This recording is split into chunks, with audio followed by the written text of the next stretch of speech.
What? It could happen.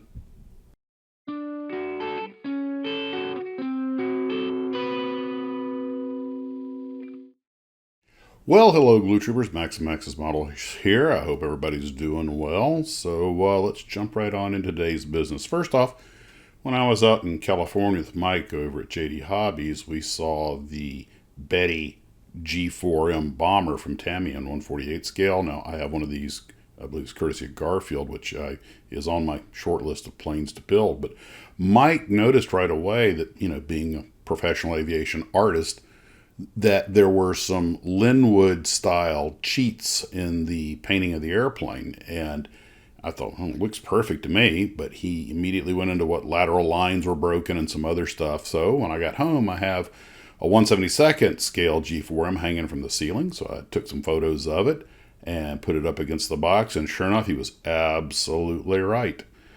Some of those guys are really brilliant because I never would have caught it. It makes me want to buy the kit. Fortunately, I already have one, but it's just, you tell you what, I'm impressed. The ghost of Linwood still lives. So speaking of models I got on the trip, I have that HC1B, which is the early name for the CH-47A Chinook. And it's the Aurora kit plus an extra fuselage. I'll inventory the parts. Didn't have an instruction sheet or decals. Now, decals I'm rich with. That's not a problem. And I did find an instruction sheet photograph on eBay of all places, and it's a pretty straightforward kit. I probably could have figured it out anyway, but it's nice to have something to guide you with. The guy wanted $20 for this, or $19.95, just for an old instruction sheet. I'm like, yeah, I'll get by without it. Plus, I have that extra fuselage, but I am probably going to have to cut my own clear parts. But the nice thing is about this kit, it's not the greatest fit, and it's certainly not the most detailed. Of course, this kit was, coming out before they really could get anything more than a few photographs of a helicopter, probably. But that aside, it does have hard plastic styrene framing. So all I have to do is measure the windows and cut some clear plastic and bend it to shape. So I should be able to make my own clear parts. And that might actually facilitate painting it because I won't have to mask those parts. I can paint it and then put them in from the outside. But one of the tricks I might pull, and I'm just sort of inventing this technique, is put some tape over the hole and then, etch it with a pencil, stick that on the clear piece and cut out the where the drawing is at, maybe just a skosh oversized, and then snip out the clear part. And then you should have essentially the right shaped part. And kind of like doing a mask in reverse.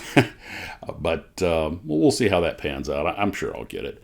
As far as the extra fuselage, I'm not sure what I'm going to do, but I did notice in that footage, I'll put a link to the footage below. There's an old 1961 films on the helicopter when they first roll it out. You'll notice in the background they have a fuselage with no rotors, which I'm guessing is something for the people to walk through. So I might make something like that out of it to go with the finished helicopter. Or maybe I'll kit bash into something, make a pretty cool lunar vehicle. Although I still have that moon bus I haven't built, so that might be redundant. But, let your imagination flow, baby. Have some fun with it. So that's the status on that. Some people asked me if I'd ever seen Notzilla, the parody of Godzilla. So it's on YouTube. I went and looked it out. I'll see if I can't find it. Put a link below. But about an hour and a half fan-made parody. It was deliberately extremely campy with bad special effects, so of course I loved it. And also we have the live stream tomorrow night. Now what we'll start off talking about, and I spent the day putting some slides together, is I know a lot of folks build figures, Superman, Batman, a lot of the older Aurora and Polar Lights and stuff. Very popular part of modeling. Just lately, these fan films, trailers on what if different actors were cast. I know it's all AI, but some of it's really good, at least interesting. And I was thinking, what if you were to recast some of the movies and then make models? I mean, you could probably get the rights to do this anyway. Like, Raquel Welch as Black Widow, or Ava Gardner as Wonder Woman, something like that. Charlton Heston as Nick Fury. And I'm thinking, one guy did one as like Vincent Price as the Joker. Absolutely rocks. And there's just all kinds of possibilities. And so I put together, 30 or 40 slides. We'll talk about that. And I made up some faux kit boxes and everything. So we'll have some fun talking about that and then wherever the evening takes us. And of course, we're planning to kick off at 7 p.m. East Coast time. So Ken and Steve, plan on a phone call tomorrow. We'll see if we can't zoom it all in. And I think Steve's actually trying to get a new microphone so you guys will be able to hear him better. Now, the last thing is I'm involved in another project not related to Max's models, which is going to be eating up some of my time. I don't want to get into what it is yet because it may completely fizzle and falter, and I don't want to say I'm doing this grand thing and then nothing comes of it. But there will probably be less content coming out for a while. I'll try to get out at least 4 or 5 videos a week, plus the live streams.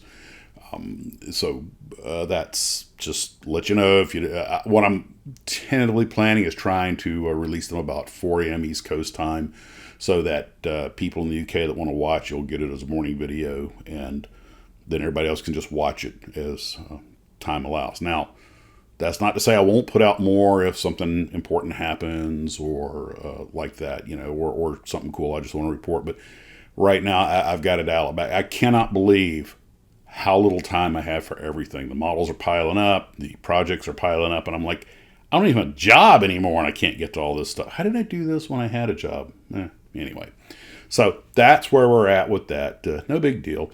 And that's where we're at for today.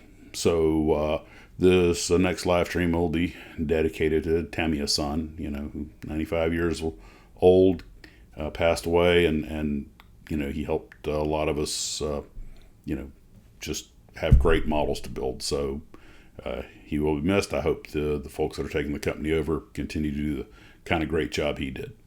Okay, guys, that's where we're at for right now. I'll see you Saturday night. You take care of yourselves, and as always, model on.